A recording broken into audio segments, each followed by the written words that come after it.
Alex Nava. I'm a professor of religious studies here at the university, but I got my PhD at the University of Chicago, and Chicago's an important part of this very brief story that I want to tell about my education and about possibly the education of the soul.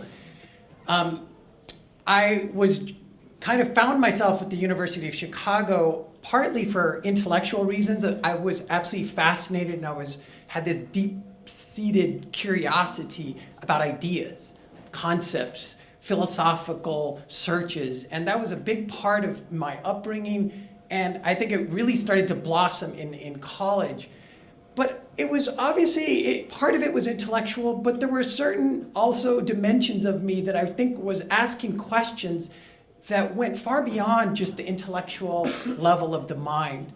Questions that I think every human person at some point in their life wrestles with. The questions of meaning and purpose, the questions of one's values and beliefs, of one's place on this planet, of the meaning of suffering, the meaning of death, of love.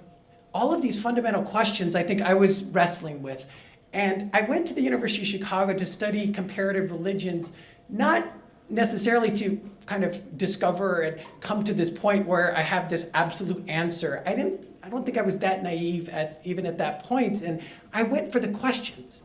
I went because I thought that I would be exposed to all of these great ideas of the different religious traditions, and that my appetite for these questions that would be satisfied by the different ways in which people have wrestled with these questions, the way we all are wrestling with these types of questions.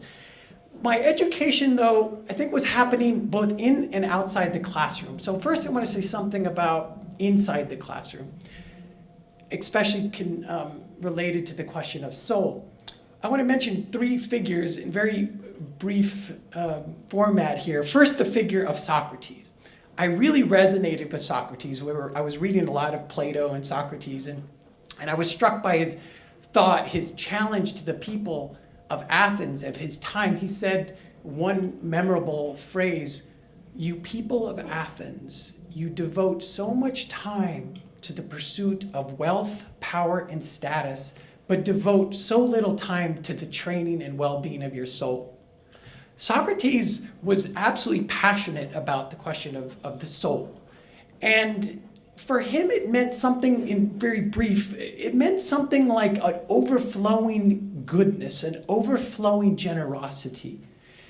And one way of illustrating that is that Socrates was actually, legend has it that his mother was a midwife, helped give birth. Socrates was viewed by the people of his time as a midwife, somebody who would help give birth to others, to help them find themselves, to help them discover themselves. So there was this intense expression ultimately of love that was at the core of Socrates' philosophy, and it's at the core of his concept of soulfulness. Then, of course, the figure of Jesus.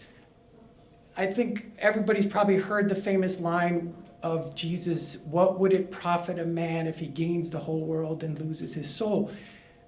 If you look at that famous line in the context of Jesus' writings, in the context of, well, Jesus didn't write, some of the writings of the New Testament, one thing that's really clear about his concept of soul that parallels with Socrates, but is also unique and different. Jesus was devoted to developing our attention to the needs of others, especially the poor and the mistreated, the neglected, the hungry, widows, orphans, the destitute, the dying, the mentally ill. Jesus, much more than Socrates, was really committed to the marginalized peoples, oppressed peoples. And so in that sense, his concept of soulfulness had to do with developing, again, our capacity for attention to people that are often invisible in our society, people that we ignore, people that we turn a blind eye to. Jesus tried to kind of wake us up and pay attention to them. And not only pay attention to them, but respond to them. Another figure to travel many miles away, the figure of the Buddha. In a very short, again, description, the Buddha has a different story, very different from Jesus. Jesus was born in a very among a very poor group of people.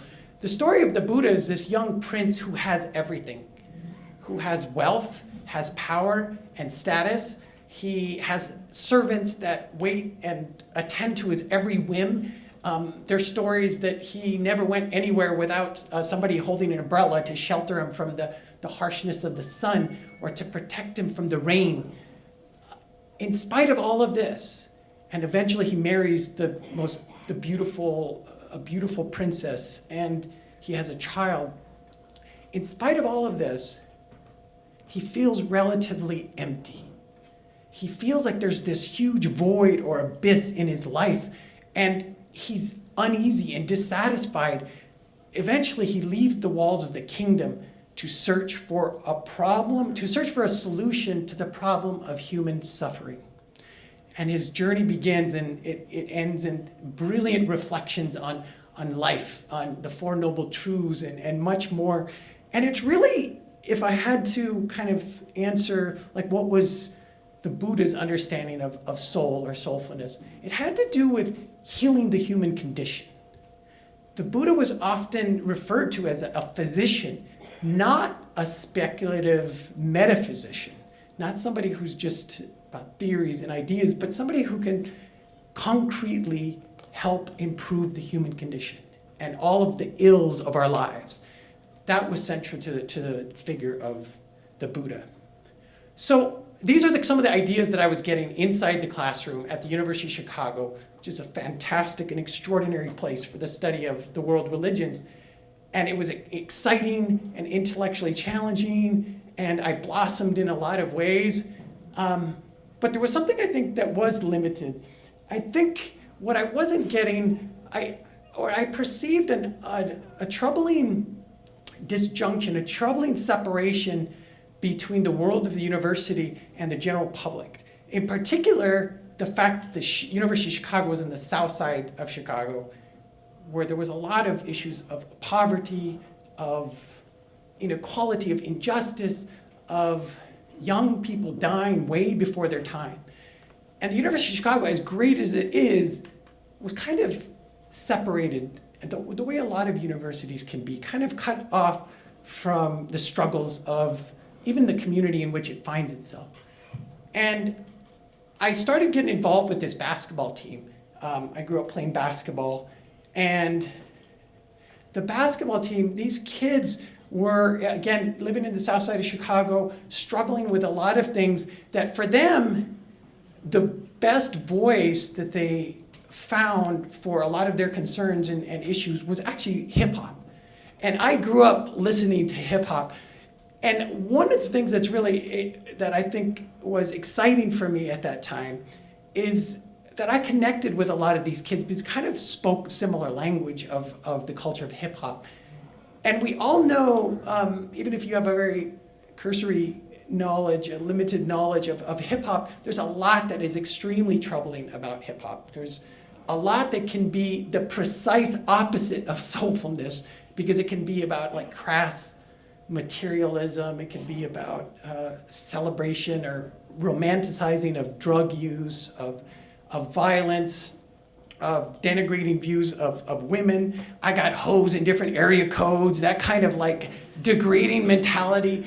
But at its very best, it was also an expression of the struggles, of the experience of crisis, of the experience of poverty, the lack of self-worth felt by many kids in these communities, in parts of America, right outside the walls of the University of Chicago. It was an expression of a lot of these social troubles, but it was also an expression of the despair felt by many kids. The despair that figures like Jesus, the figure of Socrates, figure of the Buddha, they were trying to address those issues too.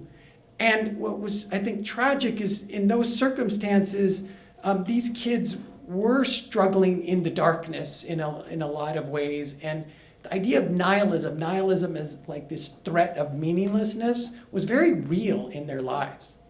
And I think I was able to connect. But the other thing about hip hop is that I think the best of it connects to this rich tradition that I always was passionate about, this rich tradition of African American music, from back to the spirituals and the blues and jazz and gospel and eventually rock and roll. Hip hop is, in the best of it, is connected to that rich tradition that gives voice to the ability to endure in very difficult circumstances, to endure in situations of seeming despair or hopelessness. And I think in that sense that my own education pertaining to the education of the soul was happening both inside and outside of the classroom. So the last thing I want to leave you with is, I always tell my students here at the university that to think of their education as not just about training your mind to think critically. It's often a cliche that education's about thinking critically. It is, nobody would dispute that.